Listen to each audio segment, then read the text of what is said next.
BMC radio Malayalam വാർത്തകൾ നിങ്ങൾക്കായി അവതരിപ്പിക്കുന്നത് ഐമാക് കൊച്ചിൻ കലാഭവൻ. കലാവിദ്യാർത്ഥികൾക്ക് പ്രിയപ്പെട്ട ബഹ്റൈനിലെ കലാകേന്ദ്രം. കൂടുതൽ വിവരങ്ങൾക്കായി സന്ദർശിക്കൂ www.bahrainmediacity.com. നമസ്കാരം. BMC റേഡിയോ മലയാളം വാർത്തകളിലേക്ക് സ്വാഗതം. ഞാൻ ധനു കൃഷ്ണ. ബഹ്റൈനും ബ്രിട്ടനും തമ്മിലുള്ള ബന്ധം ഊട്ടിയുറപ്പിച്ച കിരീടാവകാശിയും പ്രധാനമന്ത്രിയുമായ പ്രിൻസ് സൽമാൻ ബിൻ ഹമദ് അൽ ഖലീഫയുടെ ബ്രിട്ടൻ സന്ദർശനം. 200-ലധികം വർഷമായി നിലനിൽക്കുന്ന ശക്തമായ ബന്ധം കൂടുതൽ മേഖലകളിലേക്ക് വളരുന്നത് സന്തോഷകരമാണെന്ന് ബ്രിട്ടീഷ് പ്രധാനമന്ത്രി കെയർ സ്റ്റാർമറുമായി നടത്തിയ കൂടിക്കാഴ്ചയിൽ കിരീടാവകാശി വ്യക്തമാക്കി. ബ്രിട്ടീഷ് പ്രധാനമന്ത്രിയുടെ ആസ്ഥാനമായ ഡൗണിംഗ് സ്ട്രീറ്റ് 10 നടന്ന കൂടിക്കാഴ്ചയിലും ചർച്ചയിലും വിവിധ മേഖലകളിൽ സഹകരണം വ്യാപിപ്പിക്കുന്നതിനും ബന്ധങ്ങൾ ശക്തമാക്കുന്നതിനുമുള്ള ആശയങ്ങൾ പങ്കുവച്ചു.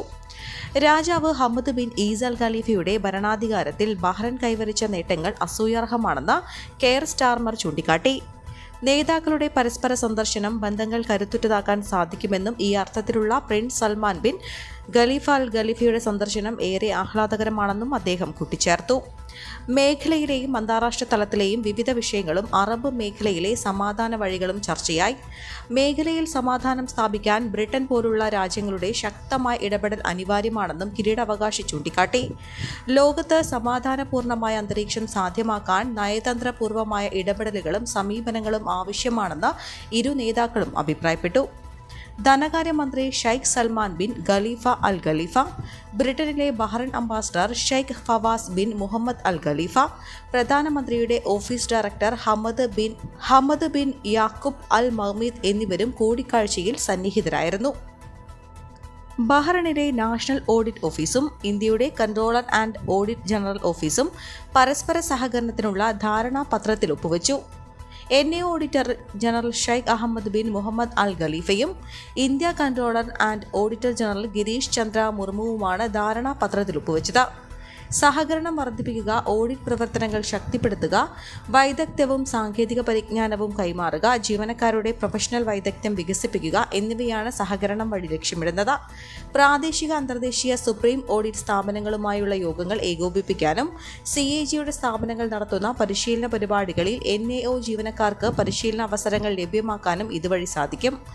UN ബോർഡ് ഓഫ് ഓഡിറ്റർമാരുടെയും UN എക്സ്റ്റേണൽ ഓഡിറ്റർമാരുടെയും പാനലിന്റെയും അധ്യക്ഷത അലങ്കരിക്കുന്ന CAGക്ക് ഓഡിറ്റ് കമ്മ്യൂണിറ്റിയിൽ അന്താരാഷ്ട്ര തല അംഗീകാരമുണ്ട്. UN ബോർഡ് ഓഫ് ഓഡിറ്റേഴ്സ് അംഗമായും വിവിധ UN ബോഡികളുടെയും ഏജൻസികളുടെയും ബാഹ്യ ഓഡിറ്ററായും CAG പ്രവർത്തിക്കുന്നു. 2024-27 കാലയളവിലെ Asian organisation of supreme audit ഇൻസ്റ്റിറ്റ്യൂഷന്റെ അധ്യക്ഷ സ്ഥാനത്തുള്ളത് CAG ആണ്. 2024 സെപ്റ്റംബറിൽ ന്യൂഡൽഹിയിൽ നടക്കുന്ന 16ാമത് Asian organisation of supreme audit institution അസംബ്ലിക്കും CAG ആണ് ആതിഥേയത്വം വഹിക്കുന്നത്. ഹമദ് രാജാവിന്റെ ഉത്തരവനുസരിച്ച് ആഭ്യന്തര സഹമന്ത്രിയുമായി നിയമിക്കപ്പെട്ട lieutenant colonel Adil bin Khalifa bin Hamad al ഫാദിലിനെ ആഭ്യന്തരമന്ത്രി general Sheikh Rashid bin Abdullah al Khalifa സ്വീകരിച്ചു. പുതുതായി ചുമതല ഏറ്റെടുത്ത അദ്ദേഹത്തിന് തന്റെ ഉത്തരവാദിത്തം ഭംഗിയായി നിറവേറ്റാനാകട്ടെയെന്നും ആഭ്യന്തരമന്ത്രി ആശംസിച്ചു. ഹമദ് രാജാവ് തന്നെ ഏൽപ്പിച്ച ഉത്തരവാദിത്തം നല്ല നിലയിൽ നിർവഹിക്കാൻ ശ്രമിക്കുമെന്നും ആദിൽ ഫാദിൽ വ്യക്തമാക്കി. രാജ്യത്തിന് സേവനം ചെയ്യാൻ കിട്ടിയ അവസരമാണിതെന്നും അതിൽ ഏറെ അഭിമാനമുണ്ടെന്നും അദ്ദേഹം കൂട്ടിച്ചേർത്തു. പ്രവാസി ഇന്ത്യക്കാരുടെ വിവിധ തൊഴിൽ കോൺസുലാർ പരാതികളിൽ പരിഹാരം കാണുന്നതിന് ഇന്ത്യൻ എംബസി ഓപ്പൺ ഹൌസ് സംഘടിപ്പിക്കുന്നു. ആഗസ്റ്റ് 30 ഇന്ന് രാവിലെ 9:30 മുതൽ 11:30 വരെ എംബസിയിലാണ് open house. Ambassador Vinod K ജേക്കബിന് പുറമെ കോൺസുലാർ ടീമും അഭിഭാഷക പാനലും പങ്കെടുക്കും. പങ്കെടുക്കാൻ ആഗ്രഹിക്കുന്ന ഇന്ത്യൻ പൗരന്മാർക്ക് മുൻകൂട്ടി അപ്പോയിന്റ്മെന്റ് ഇല്ലാതെ രാവിലെ 9-നെത്താം. പ്രശ്നപരിഹാരം ദ്രുതഗതിയിലാക്കുന്നതിന് പങ്കെടുക്കാൻ ആഗ്രഹിക്കുന്നവർ വിവരങ്ങളും നേരിടുന്ന പ്രശ്നവും well2.bahrain@mea.gov.in എന്ന ഇമെയിൽ വിലാസത്തിൽ ഈ മാസം 28-ന് മുൻപ് അയക്കണമെന്നും എംബസി അറിയിച്ചു.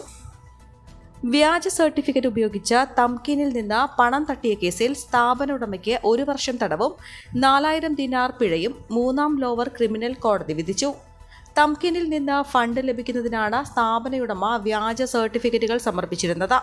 എന്നാൽ വിദഗ്ധ പരിശോധനയിൽ സർട്ടിഫിക്കറ്റുകൾ വ്യാജമാണെന്ന് കണ്ടെത്തുകയായിരുന്നു. ഇതിനെ തുടർന്നാണ് പ്രതിക്കെതിരെ നടപടി ആവശ്യപ്പെട്ട് തംകീൻ കേസ് ഫയൽ ചെയ്തത്. 4470 ദിനാറാണ് ഇയാൾ വ്യാജ സർട്ടിഫിക്കറ്റ് സമർപ്പിച്ച് തംകീനിൽ നിന്ന് കരസ്ഥമാക്കിയത്. 15-കാരനായ വിദ്യാർത്ഥിയെ മയക്കുമരുന്ന് ചേർത്ത സിഗരറ്റ് ഉപയോഗിക്കാൻ പ്രേരിപ്പിച്ച 30-കാരന് 5 വർഷം തടവ്. വിദ്യാർത്ഥി മയക്കുമരുന്നിനടിമയായതിനാൽ ഇയാളുടെ പങ്ക് തെളിഞ്ഞതിനെ തുടർന്നാണ് ഹൈ ക്രിമിനൽ കോടതി പ്രതി കുറ്റക്കാരനാണെന്ന് കണ്ടെത്തി ശിക്ഷ വിധിച്ചത്. മകന്റെ സ്വാഭാവിക പെരുമാറ്റവും പൊരുത്തമില്ലാത്ത സംസാരവും ശ്രദ്ധയിൽപ്പെട്ട കുട്ടിയുടെ മാതാവ് സൽമാനിയെ ആശുപത്രിയിൽ എത്തിച്ച് ചികിത്സയ്ക്ക് വിധേയനാക്കുകയായിരുന്നു.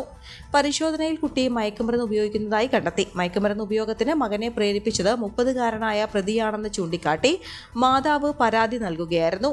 അന്വേഷണത്തിൽ പ്രതി പ്രായപൂർത്തിയാകാത്തയാൾക്ക് ഹാഷിഷ് നൽകിയതായി കണ്ടെത്തി. മയക്കുമരുന്ന് വിതരണം, മയക്കുമരുന്ന് ഉപയോഗം പ്രോത്സാഹിപ്പിക്കൽ എന്നീ കുറ്റങ്ങൾ പ്രതിക്കെതിരെ ചുമത്തി. പ്രതി മയക്കുമരുന്നടങ്ങിയ സിഗരറ്റ് ഉപയോഗിക്കാൻ നിർബന്ധിച്ചതായും കുട്ടി വിചാരണയിൽ വെളിപ്പെടുത്തി. സിഗരറ്റിൽ മയക്കുമരുന്ന് ചേർക്കുന്നത് എങ്ങനെ എന്ന് കാണിക്കുന്ന വീഡിയോ കുട്ടിയുടെ ഫോണിൽ നിന്ന് മാതാവ് കണ്ടെത്തിയിരുന്നു. ഈ വീഡിയോയും പ്രതിയും കുട്ടിയും തമ്മിലുള്ള സംഭാഷണവും തെളിവുകളായി. കുട്ടിയോട് ഹാഷിഷ് വലിക്കാൻ ആഗ്രഹമുണ്ടെന്ന് പ്രതി ചാറ്റ് ചെയ്തതായും കണ്ടെത്തി. ഈ വർഷം തുടക്കത്തിലാണ് കുട്ടിയെ പ്രതി കണ്ടുമുട്ടിയത്. മയക്കുമരുന്നടങ്ങിയ സിഗരറ്റ് നൽകി കുട്ടിയെ സ്ഥിരമായി മയക്കുമരുന്ന് ഉപയോഗത്തിലേക്ക് പ്രതി നയിക്കുകയായിരുന്നു. കുട്ടിയുടെ മൂത്ര സാമ്പിൾ പരിശോധിച്ചപ്പോൾ മെത്താഫെറ്റാമിൻ, ഹാഷിഷ്, പ്രഗ്രബാലിൻ എന്നിവ ഉപയോഗിച്ചതായും കണ്ടെത്തി. പ്രതി മയക്കുമരുന്ന് ഉപയോഗിച്ചതിന് മുൻപ് ശിക്ഷയ്ക്ക് വിധേയനായ ആളാണെന്നും വിചാരണയ്ക്കിടെ വ്യക്തമായി. മലയാളികൾ ഏറെയുള്ള മെട്രോ നഗരങ്ങളിൽ നിന്നുള്ള ഓണത്തിരക്ക് ഒഴിവാക്കാൻ സർവീസ് ദീർഘിപ്പിച്ച സ്പെഷ്യൽ ട്രെയിനുകൾ റെയിൽവേ ഒഴിവാക്കി. ബംഗളൂരു, എറണാകുളം വന്ദേ ഭാരത്, കൊച്ചുവേളി, ചെന്നൈ പ്രതിവാര ട്രെയിൻ എന്നിവയാണ് കഴിഞ്ഞ ദിവസങ്ങളിൽ സർവീസ് അവസാനിപ്പിച്ചത്. ഓണത്തിരക്ക് കുറയ്ക്കുന്നതിന്റെ ഭാഗമായി കൊച്ചുവേളി, ചെന്നൈ പ്രതിവാര ട്രെയിൻ സെപ്റ്റംബർ 25 വരെ നീട്ടിയതായും റെയിൽവേ അറിയിച്ചിരുന്നു. എന്നാൽ ഈ ട്രെയിൻ ഒഴിവാക്കിയെന്ന് കാണിച്ച് കഴിഞ്ഞ ദിവസം പത്രക്കുറിപ്പിറക്കി. ജൂലൈ 31 മുതൽ Bengaluru, Ernakulam Vande Bharat special August 26-ന് service അവസാനിപ്പിച്ചു. ആഴ്ചയിൽ 3 ദിവസമാണ് സർവീസ് നടത്തിയിരുന്നത്. വരുമാനത്തിന്റെ അടിസ്ഥാനത്തിൽ സർവീസ് നീട്ടുമെന്നാണ് റെയിൽവേ തുടക്കത്തിൽ അറിയിച്ചത്. എന്നാൽ മികച്ച വരുമാനം ലഭിച്ചിട്ടും സർവീസ് നിർത്തി. 8 മാസമായി ഓടുന്ന ബംഗളൂരു ഗോവ വന്ദേ ഭാരതിൽ ആകെ 31% ബുക്കിംഗ്. അതേസമയം എറണാകുളം ബംഗളൂരു സർവീസിൽ 105%, ബംഗളൂരു എറണാകുളം സർവീസിൽ 88% യാത്രക്കാരുടെ എണ്ണം. സർവീസ് തുടരാൻ തീരുമാനിച്ചെങ്കിൽ ഓണക്കാലത്ത് ബംഗളൂരുവിൽ നിന്ന് യാത്രാക്ലേശം രൂക്ഷമാകും.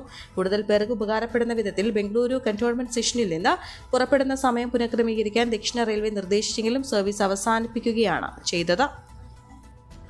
ഓണക്കാലത്ത് KSRTCയിലെ പെൻഷൻകാരെ ബുദ്ധിമുട്ടിലാക്കാത്ത നടപടി സർക്കാർ സ്വീകരിക്കണമെന്ന് ഹൈക്കോടതി.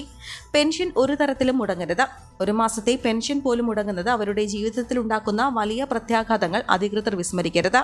KSRTCയിൽ നിന്ന് വിരമിച്ചവർ ഇനിയും ആത്മഹത്യ ചെയ്യുന്ന സാഹചര്യം ഉണ്ടാകരുതെന്നും തിരുവനന്തപുരം കാട്ടാക്കടയിൽ മുൻ KSRTC ജീവനക്കാരൻ ചോദ്യ നിവാസിൽ സുരേഷ് ആത്മഹത്യ ചെയ്ത സംഭവം ചൂണ്ടിക്കാട്ടി ജസ്റ്റിസ് ദേവൻ രാമചന്ദ്രൻ വ്യക്തമാക്കി. ഈ സംഭവം തന്നെ വേദനിപ്പിച്ചെന്നും ഇത്തരം സംഭവങ്ങൾ എന്തുകൊണ്ടാണ് സർക്കാരിന്റെ മനസ്സ് മാറ്റാത്തതെന്നും കോടതി ചോദിച്ചു. എല്ലാ മാസവും 10-ാം തീയതിക്കകം പെൻഷൻ നൽകണമെന്ന ഉത്തരവ് നടപ്പാക്കാത്തതുമായി ബന്ധപ്പെട്ട കോടതിയെ ലക്ഷ്യ ഹർജിയടക്കമാണ് കോടതിയുടെ പരിഗണനയിലുള്ളത്. സുരേഷിന്റെ ആത്മഹത്യ സംബന്ധിച്ച മാധ്യമ വാർത്തകളെ തുടർന്നാണ് വിഷയത്തിൽ കോടതി സ്വമേധയാ ഇടപെട്ടത്. തെരുവ് നായ് കുറുകെ ചാടിയതിനെ തുടർന്ന് സ്കൂട്ടർ പെട്ടെന്ന് നിർത്തിയപ്പോൾ റോഡിൽ വീണ് യുവതി മരിച്ചു. മാവൂർ പാറമ്മൽ നെച്ചായിൽ മുഹമ്മദ് ഷാഫിയുടെ ഭാര്യ റാബിയയാണ് മരിച്ചത്. ബുധനാഴ്ച വൈകിട്ട് 4-ഓടെ പെരുമണ്ണ പൂവാട്ടുപറമ്പ് റോഡിൽ പെരുമൺപുറയിലാണ് അപകടം. കോട്ടായിത്താഴം CM ഗാർഡൻ പ്രീ സ്കൂളിൽ അധ്യാപികയായ റാബിയ സഹപ്രവർത്തകരുടെ സ്കൂട്ടറിന്റെ പിന്നിലിരുന്ന് പൂവാട്ടുപറമ്പിലേക്ക് വരുമ്പോഴാണ് അപകടം. പെട്ടെന്ന് തെരുവ് നായ് കുറുകെ ഓടിയതിനെ തുടർന്ന് സ്കൂട്ടർ ബ്രേക്കിട്ട് നിർത്തിയപ്പോൾ റോഡിൽ വീണ യുവതിയെ ഉടൻ മെഡിക്കൽ കോളേജ് ആശുപത്രിയിൽ എത്തിച്ചെങ്കിലും വ്യാഴാഴ്ച രാവിലെയോടെ മരിച്ചു. മക്കൾ ഹബ്ബ മുനീബ, സഹറ ബാത്തുൽ. പിതാവ് പരേതനായ മാവൂർ പുലപ്പാടി മുഹമ്മദ് ബഷീർ സഖാഫി, മാതാവ് ഹഫ്സ, സഹോദരങ്ങൾ തസ്നീം, കൻസ, ബുഹൈന, മുഹമ്മദ് അബൂബക്കർ. നടിയുടെ ലൈംഗിക അതിക്രമ പരാതിയിൽ 5 ദിവസത്തേക്ക് നടനും MLAയുമായ മുകേഷിന്റെ അറസ്റ്റ് കോടതി തടഞ്ഞു. സെപ്റ്റംബർ 3 വരെയാണ് സെഷൻസ് കോടതി അറസ്റ്റ് തടഞ്ഞത്. മുകേഷിന്റെ ഹർജി പരിഗണിച്ചാണ് നടപടി. മുൻകൂർ ജാമ്യാപേക്ഷയിൽ സെപ്റ്റംബർ 3-ന് വിശദവാദം കേൾക്കും. നിരവധി പേർ ലൈംഗിക ആരോപണം ഉന്നയിച്ച മുകേഷ് MLA സ്ഥാനം രാജിവെക്കണമെന്ന് പ്രതിപക്ഷ നേതാവ് VD സതീശൻ ആവശ്യപ്പെട്ടിരുന്നു. എന്നാൽ മുകേഷ് രാജിവെക്കേണ്ടതില്ലെന്ന നിലപാടിലാണ് CPM അവൈലബിൾ സെക്രട്ടേറിയറ്റ് യോഗത്തിലാണ് തീരുമാനം. സിനിമാ രൂപവൽക്കരണ സമിതി പുനഃസംഘടിപ്പിക്കുമ്പോൾ മുകേഷിനെ ഒഴിവാക്കാൻ തീരുമാനിച്ചിട്ടുണ്ട്. അതേസമയം മുകേഷിന്റെ രാജിക്കാര്യത്തിൽ CPIയിൽ ഭിന്നത നിലനിൽക്കുകയാണ്. ബ്ലാക്ക് മെയിലിംഗുമായി ബന്ധപ്പെട്ട കേസാണെന്നാണ് മുകേഷ് പാർട്ടിക്ക് നൽകിയ വിശദീകരണം. അതിനെ സാധൂകരിക്കുന്ന തെളിവുകൾ കൈവശമുണ്ടെന്നും അതെല്ലാം കോടതിയിൽ ഹാജരാക്കുമെന്നും മുകേഷ് അറിയിച്ചിരുന്നു. മുകേഷിന്റെ രാജിക്കായി പ്രതിഷേധം കനത്തതോടെ വീടിന് സുരക്ഷ ശക്തമാക്കിയിരുന്നു. മെഡിക്കൽ കോളേജ് പോലീസാണ് സുരക്ഷ നൽകുന്നത്. ഈ വാർത്തയോടുകൂടെ BMC റേഡിയോ മലയാളം വാർത്തകൾ സമാപിക്കുന്നു. നന്ദി, നമസ്കാരം.